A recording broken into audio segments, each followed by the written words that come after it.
Assalamualaikum warahmatullahi wabarakatuh. Alhamdulillahirrabbilalamin. Pagi hari ini kita dapat bertemu kembali dalam perkuliahan kemuhammadiyahan. Tema pembahasan kita hari ini adalah teknik observasi sebelum melakukan dakwah lapangan.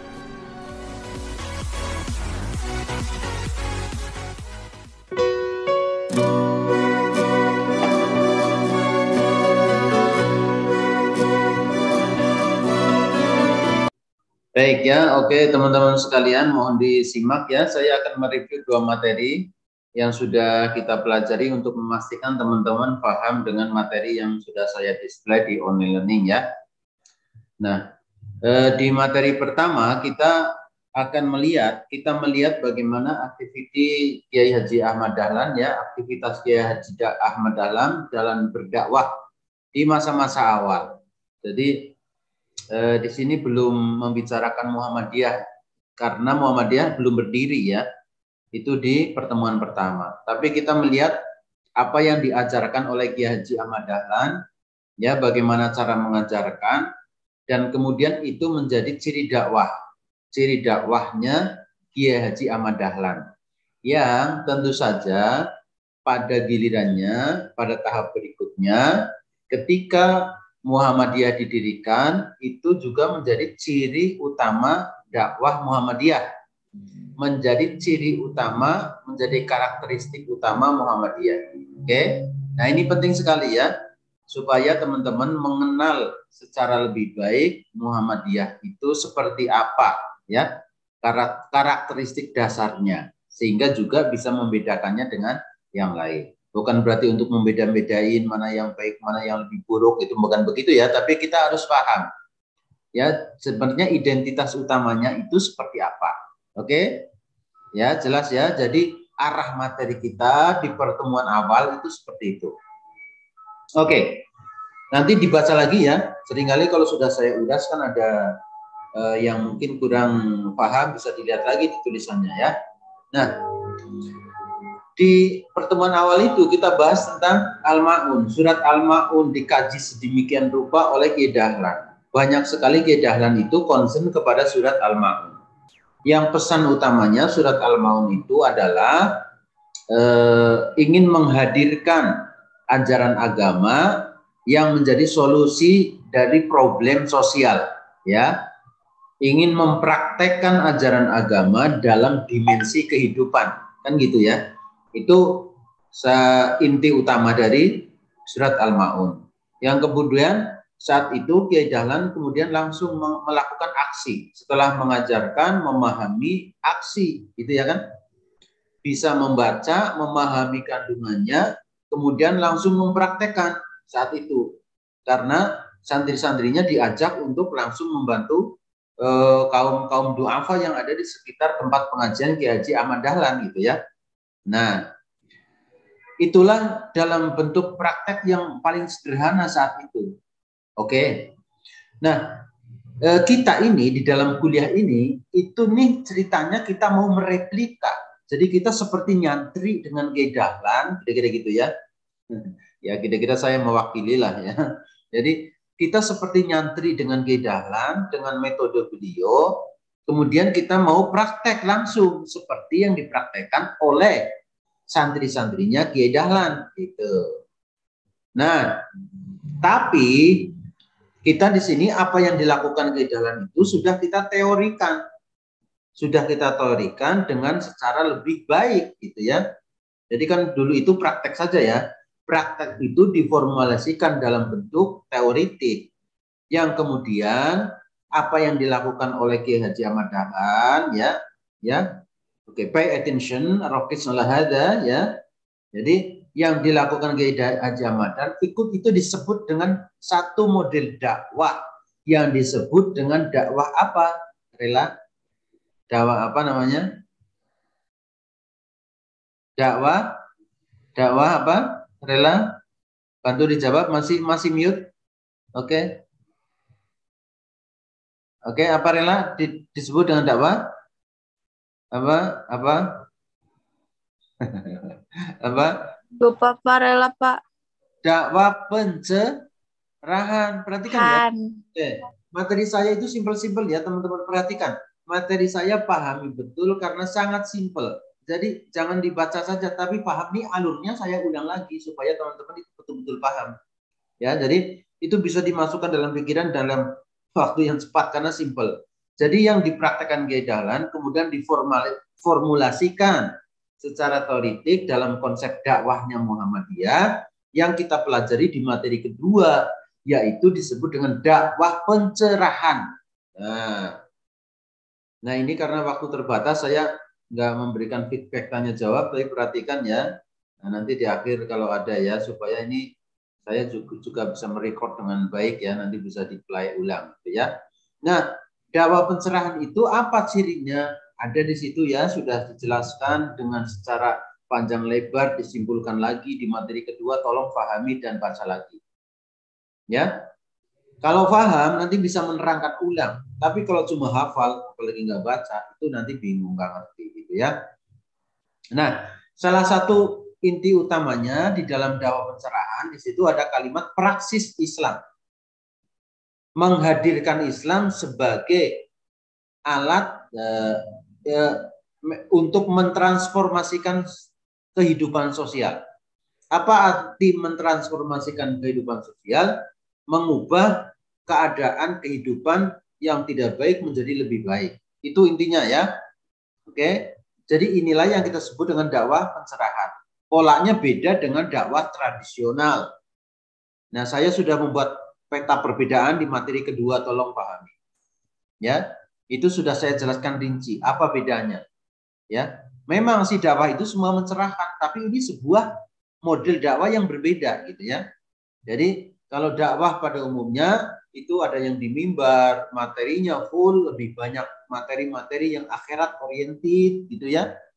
Bicara soal pahala itu ya seringkali itu tidak nyambung dengan problem sosial kan gitu ya.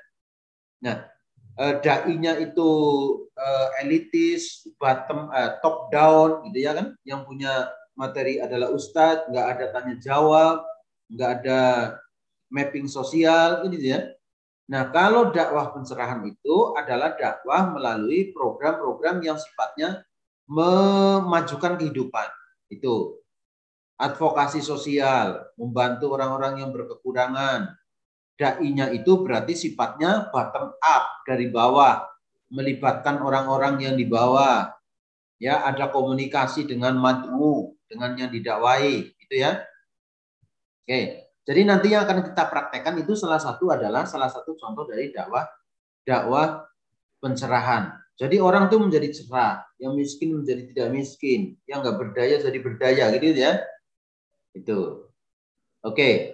Kan ada dakwah yang orang-orang miskin diceramahinya tentang apalagi sedekah misalnya. Nah, itu kan boleh-boleh saja, tapi itu tidak kita sebut sebagai metode dakwah ini ya. Dakwah ini itu harus dimulai dari bawah, mengenal masalah sosial, komunikasi dengan mad'u ya, bagaimana menurut mad'u ya, orang yang didakwai gitu ya. Baru kita berdakwah dengan cara-cara yang pas dengan problem sosial yang dihadapi oleh masyarakat.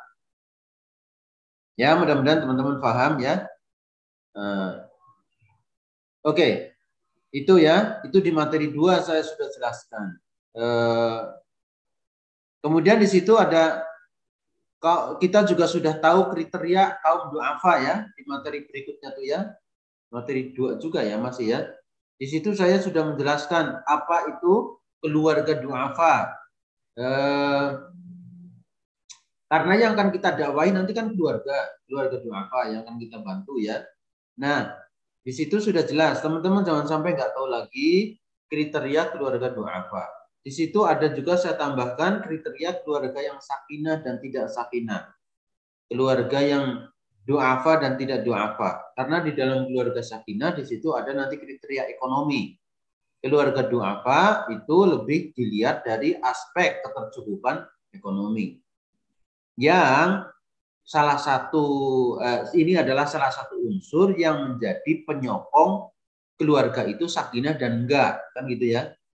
Kan ada yang prasakinah, ada sakinah level 1, level 2 itu ya. teman-teman lihat di situ ada unsur ekonomi, unsur agama, unsur sosial kan di situ. Pahami betul ya, karena materinya itu simpel sekali, tapi betul-betul di luar kepala paham. Nah, teman-teman cermati di dalam kriteria keluarga sakinah di situ ada kriteria ekonomi yang menjadi penunjang utama, menjadi salah satu penunjang ya, menjadi salah satu penunjang. Di situ ada penunjang utamanya memang agama, ya. Orang berkeluarga landasan utamanya komitmen beragama itu. Mungkin ekonomi bisa kurang itu ya, tapi agama harus kuat. Nah, namun demikian bagaimanapun ekonomi menjadi salah satu pilar penting. Sehingga kalau ekonomi kurang itu menyebabkan nanti orang bisa menjadi keluarga yang du'afa. Keluarga du'afa itu bisa menjadi faktor utama penyebab keluarga tidak sakinah. Oke? Nah, saya hafal betul materinya nih ya. Saya hafal karena saya nulis ya. Nah, di bagian akhir materi itu teman-teman disajikan dengan ciri-ciri keluarga du'afa. Menurut pemerintah itu justru ya sudah sangat rinci. Kalau kita lihat kriterianya hampir keseluruhannya itu berkaitan dengan masalah material, ekonomi, kriteria rumah, kriteria fisik itu ya. Nah, itu ciri-ciri yang secara umum. Baik. Oke ya teman-teman sekalian, kenapa kita mesti tahu keluarga du'afa, cirinya apa, sebagainya dan seterusnya itu ya? Ya karena kita ini sekarang mau mempraktekkan apa yang diajarkan di dalam di surat Al-Ma'un dengan cara yang sekarang modern.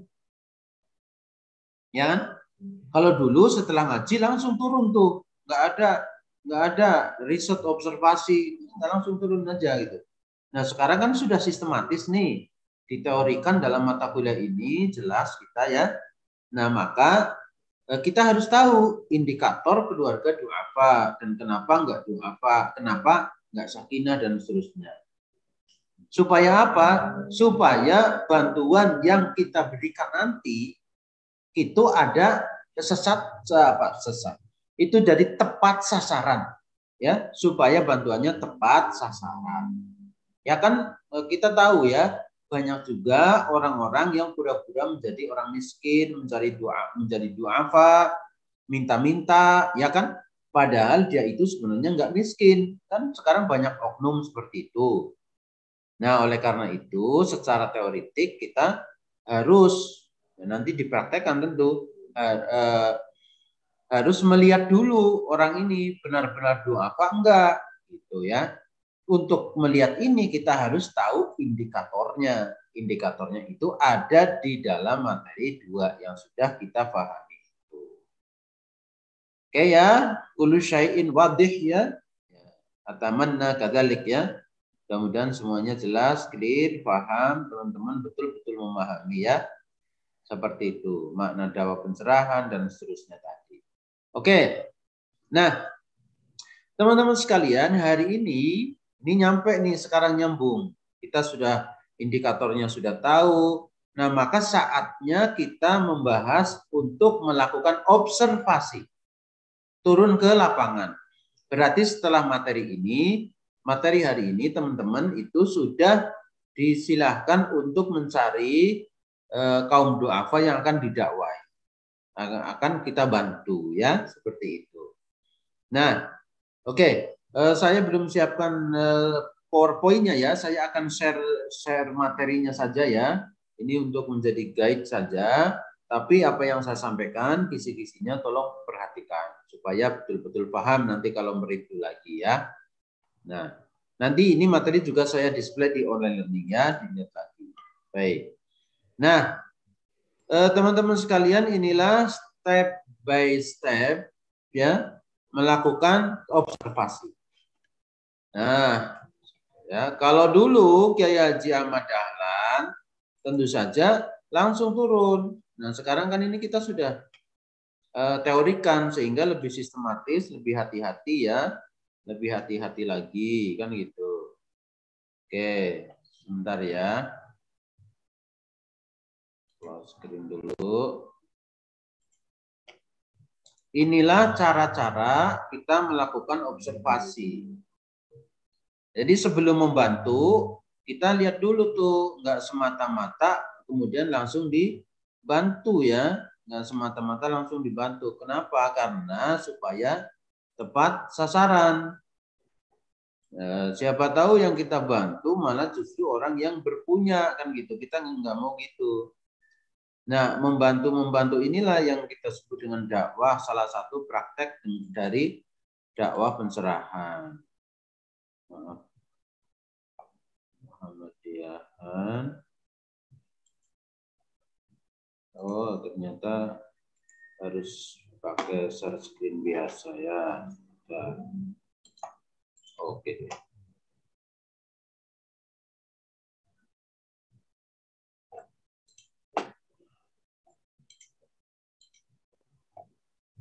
Baik. Oke ya, teman-teman sekalian, ini materinya nanti dibaca lagi ya. Nah, ini saya sudah jelaskan secara sederhana dan mudah untuk dipraktekkan ya, ini seperti ini ya. Ini ada prolognya itu tadi sudah saya singgung ya, kenapa kita harus observasi sebelum kita berdakwah ya. Sebelum membantu itu ada beberapa kepentingan, yaitu terutama supaya bantuan yang kita berikan itu benar-benar tepat sasaran. Artinya orang yang kita bantu itu benar-benar orang yang duafa. Oke. Nah, ini ada secara teoritik pengertian observasi. Intinya observasi itu datang langsung ke situ, melihat keadaan orang yang akan kita bantu, gitu ya. Jadi nanti apa yang kita lakukan adalah kita ingin membantu kaum duafa, keluarga duafa. Ya, jelas. Jadi kita akan membantu keluarga duafa, satu keluarga. Jadi yang akan kita lakukan itu ya. Nah, langkah pertamanya kita observasi. Datang langsung ke lokasi untuk memastikan bahwa dia adalah kaum duafa yang butuh.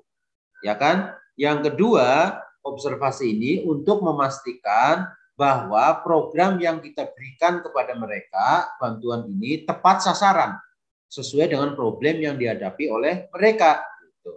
Jangan-jangan kita bantu sesuatu yang nggak pas. Orang miskin dikasih daging umpamanya, mau ngegoreng aja nggak punya minyaknya, nah, kan nggak tepat sasaran gitu ya. Jadi sambil catat-catat ya. Ini ada tambahan-tambahan tentu dari saya di luar yang saya tulis. Satu, memastikan bahwa mereka kondisinya betul-betul duafa. Yang kedua, untuk memastikan bahwa program kita itu tetap tepat sasaran, sesuai dengan problem yang dihadapi oleh orang itu. Itulah bedanya dakwah pencerahan dengan dakwah tradisional. Kalau dakwah tradisional, dakwah aja, ceramah aja. Ya, kalau ini harus tahu dulu problemnya sehingga yang diberikan itu tepat ya, menjadi solusi bagi problem orang tersebut gitu ya. Baik. Nah, teman-teman sekalian, ini nanti dibaca ya, inti daripada definisi ini adalah observasi, kita harus datang situ melihat. Jadi nggak boleh katanya ya nanti ya. Kita harus datang melihat langsung sekaligus membuat dokumentasi kan. Nah, pemilihan. Ini pertama kita akan memilih objek yang akan kita bantu. Kaum duafanya kita cari dulu. Nah, teman-teman mencarinya itu jangan hanya satu.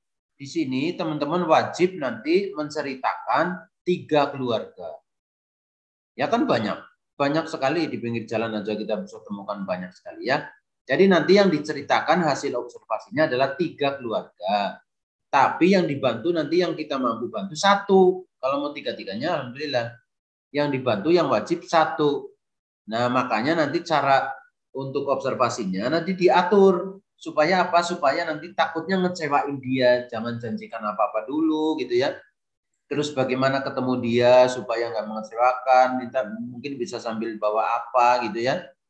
Jangan sampai nanti seperti sudah berharap sama kita, kemudian nggak kita bantu kan. Karena yang mau kita bantu kan 1. Perhatikan ya, di bagian pertama itu nanti teman-teman akan melihat 3, dari 3 itu dipilih 1. Terus pencatatan, pengkodean, ya ini teknik-teknik saja ya. Oke. Nah, untuk apa kita observasi ini? Untuk mengumpulkan data, ya tadi untuk mengumpulkan data, memastikan bahwa dia duafa dan untuk memastikan program kita itu tepat sasaran.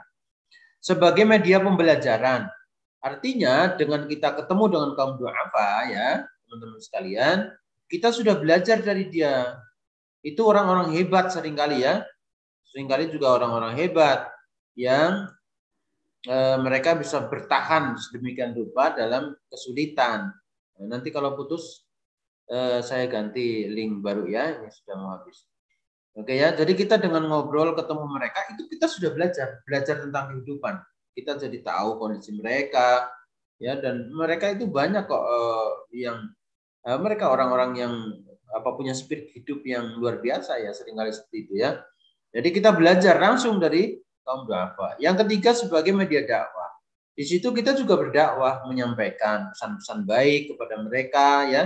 Dan mungkin juga bisa menyampaikan, mengenalkan Muhammadiyah. Banyak loh yang belum kenal Muhammadiyah. Ini melalui media ini. Baik. Nah selanjutnya, bagaimana cara kita mendekati mereka ini ya? Ada kata kuncinya di sini, harus empatik, simpatik. Jadi kita betul-betul datang dengan rasa empati. Ya, bagaimana supaya kita diterima oleh mereka, kita boleh ngobrol ya. Nah, nanti caranya itu atur oleh teman-teman ya. Kemudian santai dan informal, jangan sekedar seperti orang wawancara resmi gitu ya. Tapi ngobrol aja supaya mereka banyak bercerita. Jangan pula lebih banyak menggurui, kita ngomong sekedarnya ya untuk memancing mereka bercerita. Jadi dengarkanlah empati, beri support ya, dan seterusnya ya. Terus banyak mendengar daripada berbicara ya, seperti itu. Baik. Nah, langkah-langkah observasi. Nanti secara praktek teman-teman pasti paham ya, apa sih yang harus disiapkan sebelum saya nanti ketemu dengan kaum du'afa itu ya.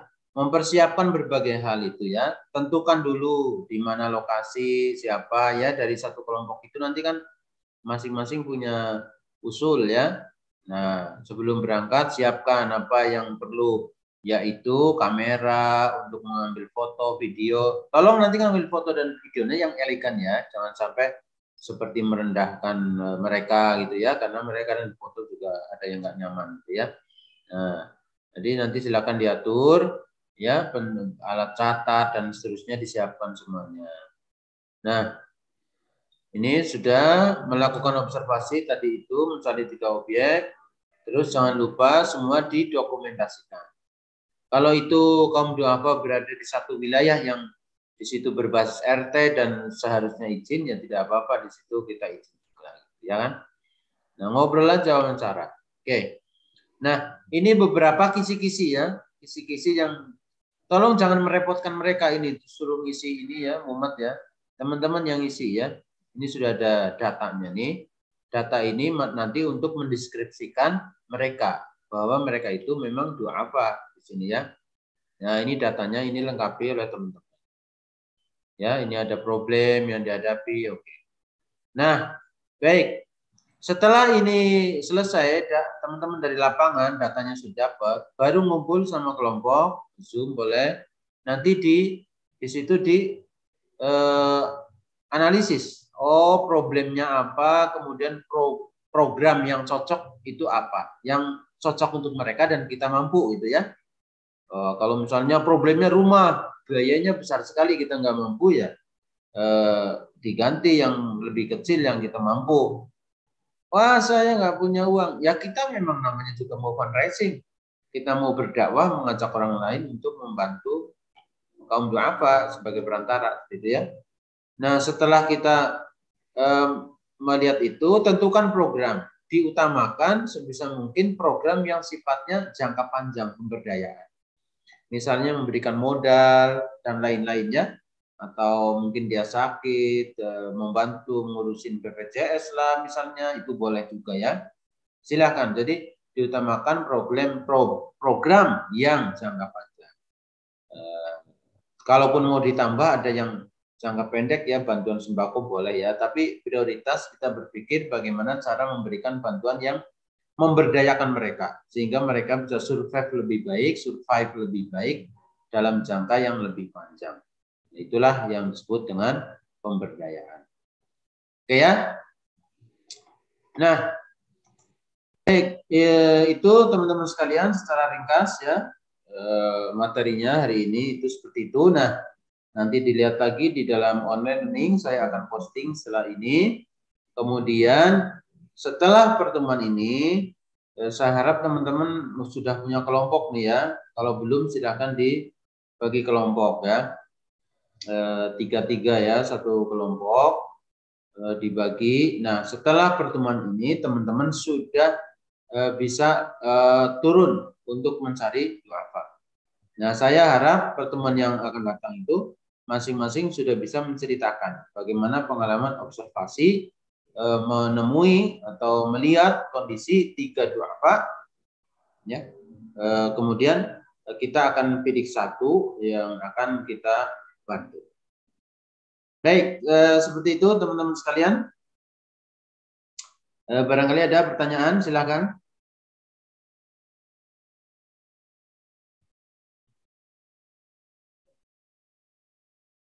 Oke, silakan disurah ya. Waktunya terbatas.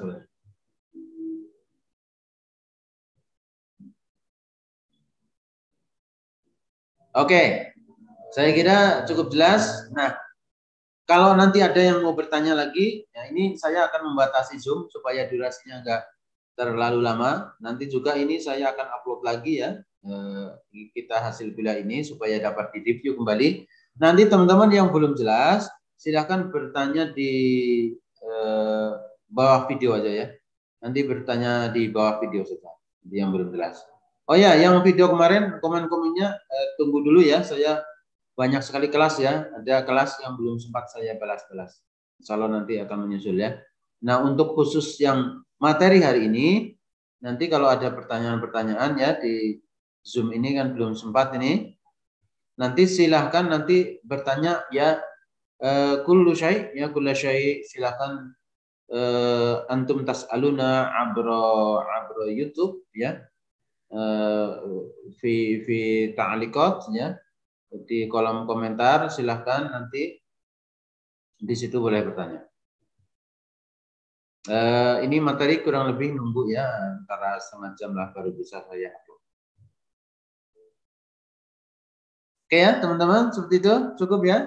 Baik, dilanjutkan dengan nanti melihat di online learning, membaca kembali ya, untuk memenuhi kewajiban kita belajar sesuai dengan kewajiban yang ada ya, waktunya nanti dilanjutkan. Terus saya juga akan melanjutkan untuk mempersiapkan materi ini lagi ya ke Zoom gitu ya, ke videonya ya. Nah, terus lanjutkan dengan bertanya nanti setelah video ini saya upload ke YouTube. Demikian, mari kita akhiri perkuliahan kita pada pagi hari ini dengan membaca doa kafaratul majlis. Subhanakallahumma wa bihamdika asyhadu an la ilaha illa anta astaghfiruka wa atubu ilaik. Ya, saya lihat ini kehadirannya cukup semuanya hadir nih ya, ada 25. Ya, berarti saya tinggal input saja, insya Allah ini hadir. Baik ya teman-teman sekalian, demikian tadi perkuliahan kita hari ini. Bagi yang belum jelas silakan bertanya ataupun sharing di kolom komentar di bawah video ini. Alhamdulillahirabbil alamin. Assalamualaikum warahmatullahi wabarakatuh.